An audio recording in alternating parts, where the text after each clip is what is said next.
Dando continuidade às palestras do nosso 26º Congresso Brasileiro de Numismática, da Sociedade Numismática Brasileira, hoje, 9 de dezembro, eu quero apresentar para vocês dois escritores, dois numismatas, dois estudiosos da nossa área, que vão contar coisas sobre moedas de cobre e a produção literária deles.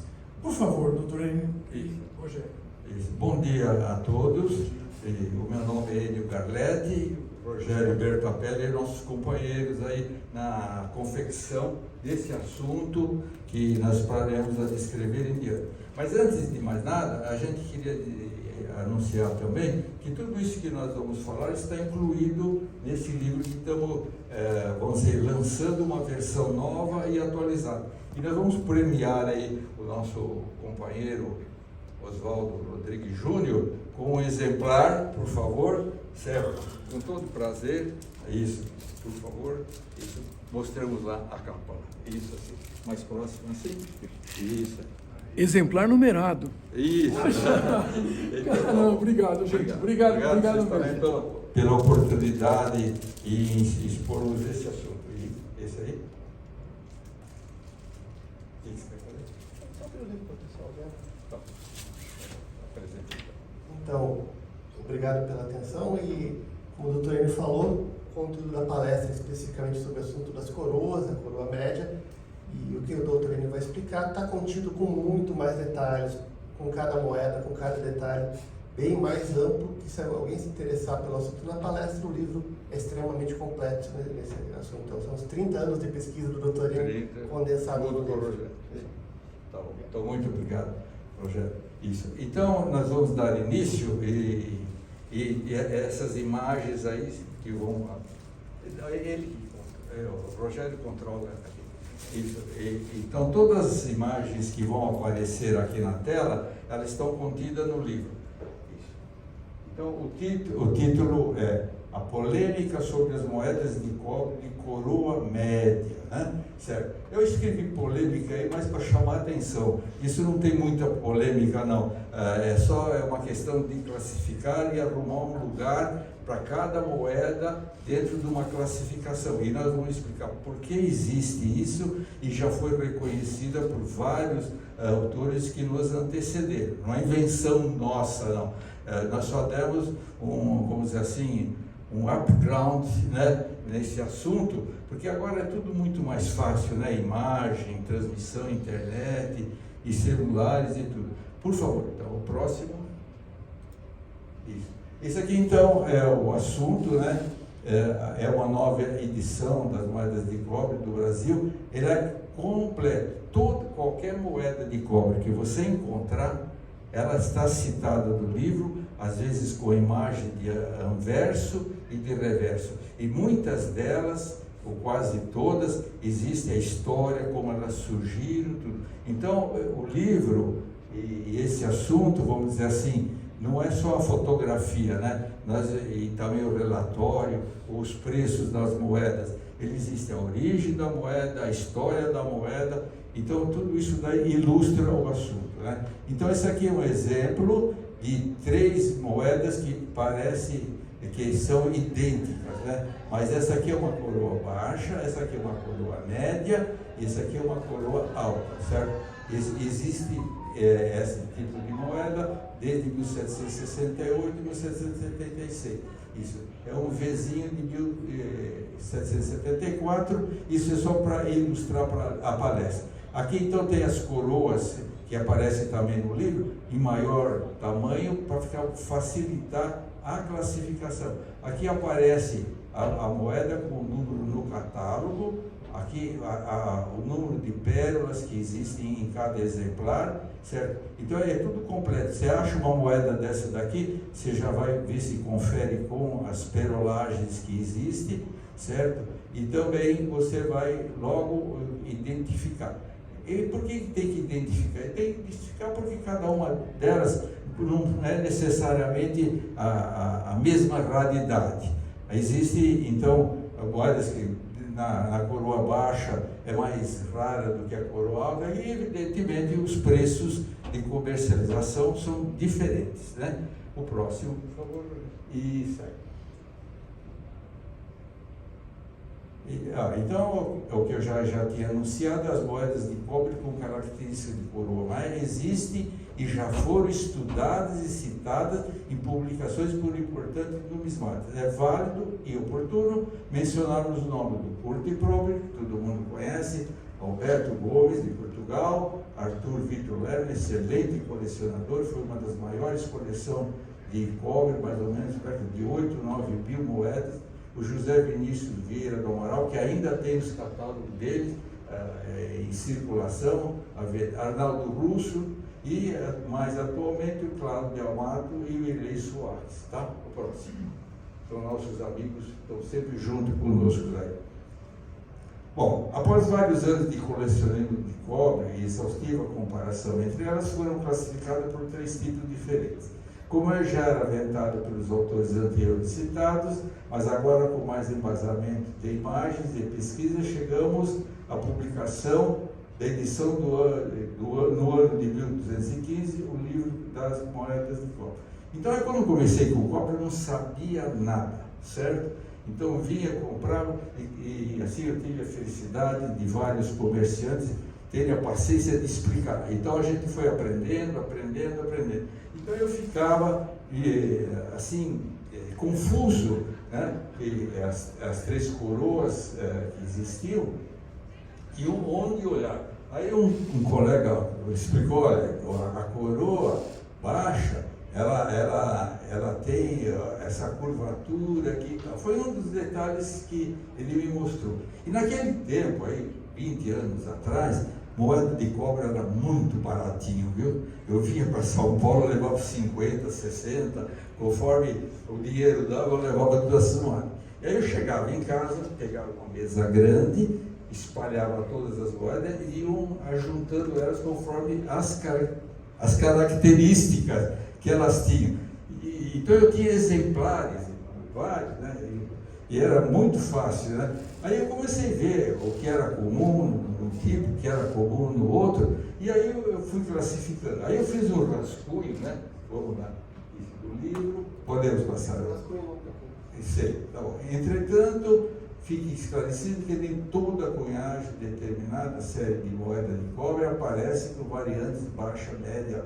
Isso, então esse assunto de coroa média e alta e baixa, ele existe entre o ano de 1768 até 1815, um período desses reis de Portugal. Começa esse tipo de classificação com Dom José I, depois a filha, Dona Maria, casada com Dom Pedro III, depois ela fica viúva, depois vem o filho dela, o príncipe regente, que depois se torna Dom João VI. Então, olha aqui, uma coroa baixa, uma coroa média e uma coroa alta, certo? O leigo, como ele inicia, ele fala, isso aí é tudo igual, né? Mas veja assim, esse sinal. Esse pedículo aqui, como ele fica perto do arco médio, né? Esse aqui chama-se arco médio. Isso. E esse daqui, como ele fica mais distante, olha, né? Então não são coroas iguais, né? E esse aqui fica numa média distância. E essa aqui então tem mais esse traçozinho aqui embaixo, que é como se estivesse olhando para a coroa, você visse esse círculo aqui, certo? Meio por baixo. Então você vê a parte superior da coroa média. Abaixo essa elipse é um pouco diferente de tamanho e aqui ela é mais pontuda. Então, e aqui na coroa alta tem essa cruz aqui característica, que é a cruz potentada. Como chama isso aqui? Cruz de Malta. Mas o Prober falou, não, essa coroa chama-se potentada. Então vamos ao seguinte, por favor. Isso. Bom, então esses assuntos, né, como eu falei, não foi uma invenção nossa, nem observação nossa. A explicação para esses acontecimentos está nos trabalhos publicados pelos autores Alberto Gomes, de Portugal, e Curto e Prober, que foram os que iniciaram essa divulgação. Relato que o que acontecia? Coexistiam nesse período, na Casa da Moeda de Lisboa, vários abridores de cunho em 3 diferentes equipes. E cada uma dos abridores Moore tinha um estilo e um senso de estética único, que é próprio de cada artista. Assim, primavam pelo seu trabalho com o objetivo de ter o privilégio em ver a sua obra sendo aprovada e agradar o máximo monarca. Então todo mundo na Casa da Moeda entrava como aprendiz, certo? E depois eles iam subindo de categoria, né? O vigia dos aprendizes, depois ele pegar outra categoria e outra categoria, certo? Então eles iam aprendendo, mas sempre sobre a orientação do artista principal. E o artista principal levava anos para ser consagrado. Então, cada vez que eles pegavam mais prática e agradavam pelo trabalho que fazia, certo? Era dado o serviço mais importante. Então, vamos dizer assim, os principiantes, certo? Começavam a aprender como vamos dizer, gravar um número, a coisinha básica. Depois, eles tinham a liberdade de criar alguma coisa. Bom, e como tinham 3 equipes diferentes na Casa da Moeda de Portugal, em Lisboa, certo? Eles trabalhavam no mesmo ambiente da Casa da Moeda, mas cada um tinha a sua oficina, o seu espaço particular, que ninguém, vamos dizer assim, interrompia e não tinha direito a resolver nada a não ser o chefão. É como hoje, nós estamos aqui reunidos vendo esse assunto. Na outra sala tem outro assunto, na outra sala tem outro assunto, certo? Então eles trabalhavam na mesma casa, o mesmo ofício, as mesmas datas, então apareciam a característica de cada artista, né? Porque você imagina, você esculpir uma data, uma coroa, uma moeda, certo? É uma obra de arte, é uma escultura, né? Principalmente naquele tempo, certo? Então, ele tinha um estilo. É como a gente fala assim na pintura, isso aqui é um Rembrandt, esse aqui é outro artista, esse aqui é outro artista, pelas características que eu estou vendo aqui. Não precisava nem olhar se tem o nome do artista no quadro, né? Pelas características, né? Eles sabiam que moeda que identificava. Então, o gosto de cada estilo, de cada artista abridor de cunho, ele era a característica dele. E tinha o principal, o abridor de cunho, e depois, geralmente, umas 7 pessoas numa hierarquia que faziam outros trabalhos. Por favor, outro slide. Tá.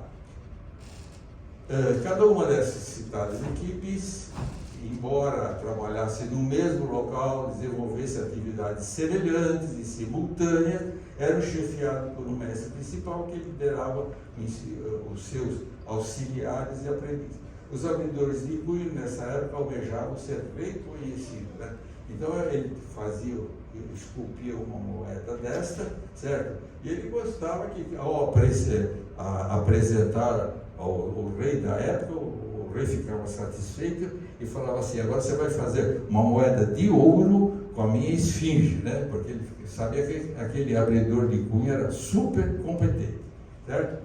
Então, aqui já eu estou apresentando algumas características que a gente realça nas moedas, né? Cruz, crucifixo, mas isso nós vamos ver também logo mais adiante. É um XX de 1774, que foi o período áureo dessas 3 tipos de coroas. Por favor, outro.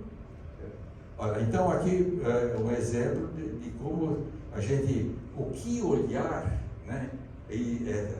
Para você dizer, não, eu tenho certeza que essa é baixa, eu tenho certeza que essa é média, eu tenho certeza que essa é alta. Então a gente ensina, né? Não só cita essa moeda é isso, a outra é aquilo e a outra é outra coisa, certo? A gente ensina as pessoas que têm o interesse nesse assunto o que olhar. Então o número 1 é a diferença, a altura, a diferença da altura, do espaço entre o arco interno e o intermediário, né? Isso é esse arquinho aqui, que ele dá a volta ali, e o intermediário é esse aqui. Tá? Esses nomes, são tudo padronizados desde o tempo do Alberto Gomes e do Curtiplow, né? Que ele também se interessou muito. Bom, agora vamos ver. E o número 2? O número 2 está aqui. isso, apontando essa junção aqui, formada pelo arco externo, que é esse aqui, certo? E o diadema. O diadema é esse círculo aqui embaixo, tá? Que é, quem está se iniciando, logo como é que se familiariza com esses nomes, sabe? Nem pensar que é complexo, mas não é, não. Certo? Então, como está tudo, a gente, além das moedas, a gente cita, a gente ensina a fazer isso no livro, né? Então, quem está começando, fala, vou colecionar cobre, né? Ele vai aprender tudo isso aí com a maior facilidade. Então, o 3, presença do arco posterior superior do dedo. Aquilo que eu falei, é esse arquinho aqui embaixo, como se estivesse olhando. Tá? Então, tem esse arquinho aqui embaixo, com certeza é coroa média, tá bom? Isso, tem a cruz potentada aqui, então quando você tem prática, você já olha aqui, pum, bateu o olho, isso aqui é uma coroa, não precisa nem ficar comparando, né? Mas quem não tem prática, tem todas essas características que a pessoa pode se basear. Isso, agora o arco interno com pérolas, comparar se não maiores ou menores. Essas pérolas aqui são menores do que essa aqui. Mas já um detalhezinho, já caprichado vamos dizer assim, numa classificação de outro tipo de moeda difícil. Porque isso aqui é o padrão, né? Mas tem algumas outras que até eu tive que esquentar a cabeça, né? Tipo de cruz do crucífero, nós falamos, a cruz potentada é sempre coroa alta. Então essa equipe que fazia essa coroa, certo? Ele falou, olha, fica bonito para mim assim. Eu quero então assim, certo? Outra equipe fala, não, para mim eu não ligo essa coroa, eu acho mais bonito essa. E aquela equipe fazia isso aí. E outra coisa, quando ele pegava uma moeda, ele falou, fui eu que bolei essa moeda aqui, porque eu tenho a minha marca, vamos dizer assim, né? É como um carro, né? Você fala, não, esse é Chevrolet, aquele da Fiat, que é pelas características, né? Então, todo mundo quer aparecer por ser especial. Comparar a diferença da altura dos pedículos em relação ao arco interno. Então, aquilo que eu falei, a coroa alta, a distância aqui, para você ter uma ideia, às vezes são meio parecidos, você veja assim, quantas dessas pérolas aqui cabem nesse intervalo. Aqui dá para saber uma e pouquinho, né? Olha aqui quantas cabem aqui, porque não dá para ficar medindo, né, na hora. Pois não, agora outro, por favor. E aqui o Rogério, nosso amigo, aquilo que nós falamos olhando nas coroas, isso também aparece no livro. Todas as imagens aqui estão no livro, tá? Isso. Ele realça, assim, numa grafia mais enxuta, vamos dizer assim, as diferenças. Aqui ele fala da altura do pedículo com o arco interno, aqui a gente vê maior e aqui maior ainda, tá? Aqui a realça. Para as pessoas que estão iniciando, não tem dúvida nenhuma do que está aprendendo. É bem didático, por isso que aparece no livro, tá? Por favor. Isso. Aqui também praticamente é a mesma coisa, né? Certo? Visto por outro aspecto. E aqui o tipo de cruz, né? Certo? Essa cruz mais simples, né? Essa aqui embolada, a cruz potentada está aqui, certo? E aqui chama isso, cruz embolada. Essa aqui tem essa bolinha aqui, tá? Para frente, por favor. Isso aí. Bom, então aqui um exemplo de uma das páginas do livro. Então chega lá. A gente, para procurar no livro, a gente faz o seguinte, X, peguei uma moeda X de 1773, você vai lá pela data e pelo Dom José I, e folheando, você chega nessa data. Aí você vai dizer, puxa vida, o X de réis de 1773 só existe na coroa média, né? E você vai dizer, por que você não pôs na baixa ou na alta? Não, porque olha aqui o arcozinho aqui, certo? Certo, está aqui. Então, isso é uma característica da coroa média. Então, a não ser que algum dia apareça essas daqui, né? Cobre, às vezes nos surpreende, moeda nunca descrita. Eu já encontrei umas 3 ou 4 nesse tempo todo, mas é difícil aparecer. Então, essa aqui até agora só existe a coroa média do X773. Então, aqui mais em detalhes, maior o tamanho, né? E aqui a gente procura descrever o que está acontecendo lá, para facilitar a vida do classificador, sabe? A diferença do arco, tal, coroa média, média, os ricos embaixo, tudo. Você vai lendo e você vai chegando até aqui então é o seguinte, outro exemplo de coroa única, XL de 1700, Dona Maria I, casada lá com Dom Pedro III, já o ano entre 1777 e 1786. Só tem coroa alta, tá? Olha as características. Potentada, essa abertura aqui, certo? Essa altura, isso. E aqui é mais reto, entende? Então se você tem dúvida, você volta aquela página, tudo. Isso é para quem está no começo, né? A gente bate o olho aqui, já mais ou menos sabe. Mas eu não sei todo isso de cor, viu, gente? Tem 30 anos nisso, mas de vez em quando eu tenho que olhar, tá? Então eu vi aqui essa dificuldade que eu tenho, os outros que estão iniciando devem ter também essa dificuldade. Por isso que esse livro foi feito. Esse foi o primeiro livro que nós fizemos, tá? Por favor, outra imagem. Aqui já é o contrário. Existe a coroa baixa, existe a coroa alta e não existe a coroa média. Provavelmente essa equipe, aqui desse ano, o ano sempre igual, né? Tá? E o valor também. XX, tá? 1770, XX. Então, essa equipe não estava fazendo isso. Provavelmente estava empenhada em fazer um outro tipo de moeda para outra colônia de Portugal, né? Certo? Porque eles tinham várias colônias, Moçambique, Angola, Porto Príncipe, várias coisas. Então eles estavam ocupados, as encomendas não caíram na equipe que trabalhava com a coroa média. Tá bom? Era o clima lá em Portugal, né? Agora vamos mudar. Esse aqui também só existe em coroa alta. Isso facilita, né? Você pega a moeda e fala, só tem essa. Ótimo, tudo bem, coroa alta. Você conta as pérolas, tal, identifica e põe no arquivo lá da sua coleção. Outra, por favor. Isso aqui já tem 3, né? Isso. Então, sempre quando eu olho a coroa, eu olho a moeda, tudo bem para identificar, mas eu começo olhando aqui, né? Que são em maior, o 780. Você vê se aqui como é difícil resolver entre essa e essa. Então, às vezes essas coroas médias, elas ficam às vezes para lá, que a pessoa não sabe classificar direito, ou às vezes ele pega a coroa média e põe para lá, essa é coroa baixa, mas não é coroa baixa, é coroa média.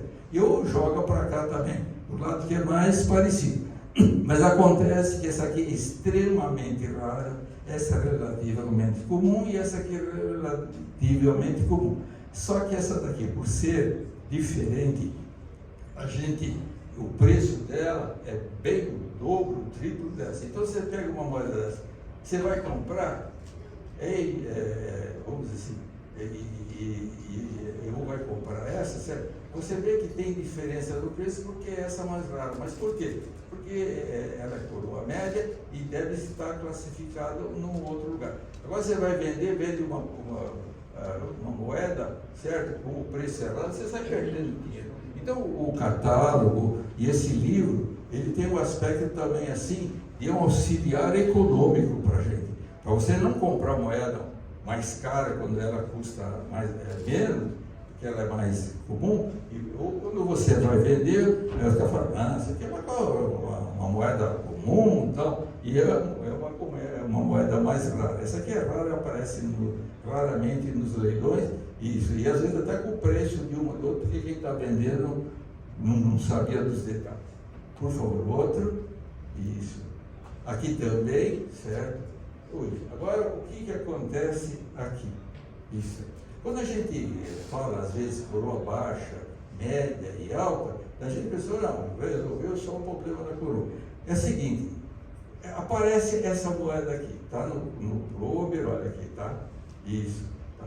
Ela é uma moeda meio diferente das outras, sabe?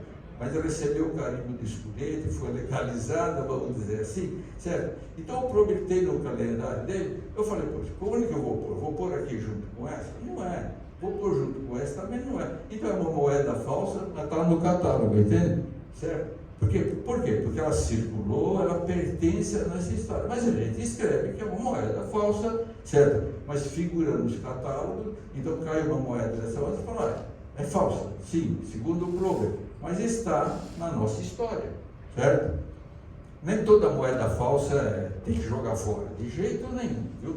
A gente cuida da história, não do valor numismático de comércio da moeda. A gente não vai comprar mais nada com essas moedas. A gente só vende a moeda ou compra a moeda. Vai, outro, por favor. Isso aqui mais é um exemplo, certo? E só tem Dona Maria, isso. Era tão rara que eu só consegui ela com o escudete, sabe? Até hoje eu não tenho essa moeda sem escudete. Porque a moeda que tem o carimbo é menos rara, né? Porque assim, quando surgiu os carimbos de escudete, né? Quando eles quiserem igualar o peso da moeda com o valor dela, certo? Eles carimbavam essas moedas mais recentes, perto de 1809, quando chegou a família real aqui no Brasil, certo? Isso. Então elas estavam mais em circulação, mais fácil de encontrar e carimbar com o escudete. Aí você vê que antes disso, as moedas já estavam circulando, vamos dizer assim, no interior do Brasil, certo? Era difícil de trazê-las para carimbar. Então, essas com carimbo de escudete perto de 1809, certo? Elas são mais comuns terem carimbo. E mais rara o carimbo no início.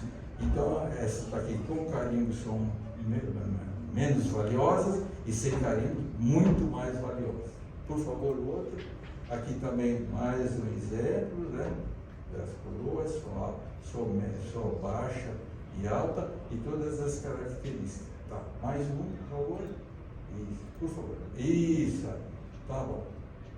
Aqui já Dom João Regente, esse aqui tem uma história especial, isso, eu vou relatar. Veja, tão semelhante isso aqui, que se a gente não pegar essas imagens, ler essas instruções que a gente dá, certo? Fica difícil. Só que qualquer uma dessas moedas aqui custa 200, 300 reais atualmente, certo? Sabe quanto custa aqui? Essa daqui, que só existe duas. Uma está em Portugal, por José Serrano Neto, que ele levou do Brasil para lá, que está morando lá agora, isso. E é super rara. Passou pela coleção do Prober, do Vinícius, passou do Lerner, sabe? Essa moeda aqui, então, tinha só essa, existia essa. Palavras do catálogo lá do Vinícius, sabe? Moeda única. E nós descobrimos no Rio Grande do Sul uma outra igualzinha. Tive a felicidade de comprar. Essa moeda aqui, hoje, só existe duas. Aqui o preço não tem preço, vai dar vontade do sujeito vender e a disposição de alguém pagar, né? Então quem tiver mais força, se o cara está com necessidade de dinheiro, ele vai baixar o preço.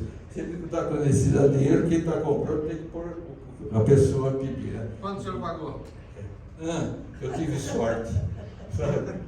Mas eu paguei menos do que ela valia. Mas dei várias moedas da Bahia para o meu amigo que vendeu, sabe? Mas ele foi consciente que era uma moeda rara e ele telefonou para mim e falou: olha, eu sei que você gosta de moeda de cobre. Eu vi o seu livro e eu vou, se você quiser, eu vendo ela para você. Bom, aí, vamos dizer assim, ele estava me premiando, vai. E eu para retribuir a gentileza, paguei bem próximo do que ela valia, né? Tá bom. Então aqui também as características, né? Porque, olha, esses numerozinhos são menores do que os outros, certo? Isso, o formato da coroa. E ela é o seguinte, é a única moeda entre todas essas que tem 35 pérolas. Por isso que a gente tem que ter o trabalho, né? Então você vê, XX 1805, contou que tem 35 pérolas, é essa moeda. Foi aí que ele descobriu também e me passou. Tá bom? Vamos para frente. Isso aí. Aqui ela é em destaque, ela tem esse defeitozinho aqui de fabricação, certo? Então, inclusive, isso aqui praticamente autentica essa moeda, tá? Mais uma, por favor. Isso aí. Existem situações que, com o tempo disponível para examinar e considerável quantidade de moeda existe. Então, nessas situações, poderemos também lançar mão dos seguintes recursos que iriam facilitar e abreviar a contagem, né? O número de pérolas do colar, pois todas no catálogo tem anotado. Toda moeda que aparece no catálogo, eu já contei e marquei ali, certo? Então, se bater o número, vamos dizer assim, é o certificado de que comparar o tamanho da elipse de diâmetro, isso aí é aquilo que nós já falamos, né? A data tem se tem pontos além da data, o fator diferencial, observar determinados valores, existe o tipo da coroa, observar a coroa com encenhados internos, às vezes o número 7 aparece como 7 que a gente está acostumado a gravar, ou às vezes ele é meio deitadão assim que parece um Z, né? Certo, se vamos dizer, você entra lá agora no salão de negociações de moeda, chega lá o caralho, tem 3 cartelas aqui para você olhar, são umas 200 e poucas moedas. Você não vai ficar o dia inteiro lá, certo? Você quer ver outras coisas. Então você tendo esses macetes assim, que você logo vendo alguns detalhes, você classifica mais rapidamente a moeda, você economiza tempo, né? Eu ficava às vezes 2 horas sentado lá junto com ele, só faltava ele me chutar, né? Mas os caras tinham tanta paciência comigo, né? Que admiro eles até hoje. Outra, por favor. Isso. Então você abre o livro, certo? Já acha lá vezinho de 74, querendo outra coisa, você olha aqui, vai vendo, obedecendo essas orientações, logo vai, né? Então, por exemplo, às vezes para exemplificar, você olha assim, a data tem ponto, não tem ponto. Se essa tem ponto e essas duas não tem ponto, você já elimina uma, sabe?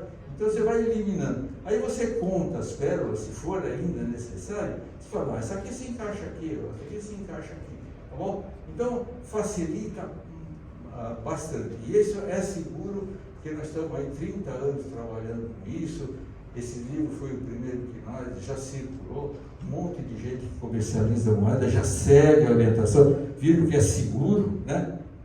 Então é muito gratificante. E isso tudo agora está reunido no livro novo, certo? Então eu pus os 3 compêndios publicados num só, ampliamos as histórias, ampliamos o número de fotos, porque eu fui conseguindo moeda, certo? Então o livro é macetoso aí para quem quer comprar, quem quer colecionar, quem quer ter segurança em comprar e vender. O cara fala, eu não lido com moeda de cobre. Tudo bem. Encontrei o rapaz aqui, ele só lida com medalhas. Eu falei, você chega na casa do colecionador, o cara fala, olha, eu estou me desfazendo das minhas coisas, tá tudo para vender, vê o que você gosta aí. Aí o cara vê lá 50 moedas de cobre, ele olha, certo, fala, então eu tenho interesse. Ele vê mais ou menos o preço e fala, não, vou poder vender depois para os colegas que colecionam cobre. Então, não é só o colecionador de cobre que tem que ter o livro, né? Isso não é uma religião, certo? É eclético. Vamos ver mais uma. Isso. Muito obrigado, gente, pela assistência e pelo pessoal que está na internet também nos assistindo. E se alguém tiver alguma pergunta interessante, estou à disposição. Eu, Rogério.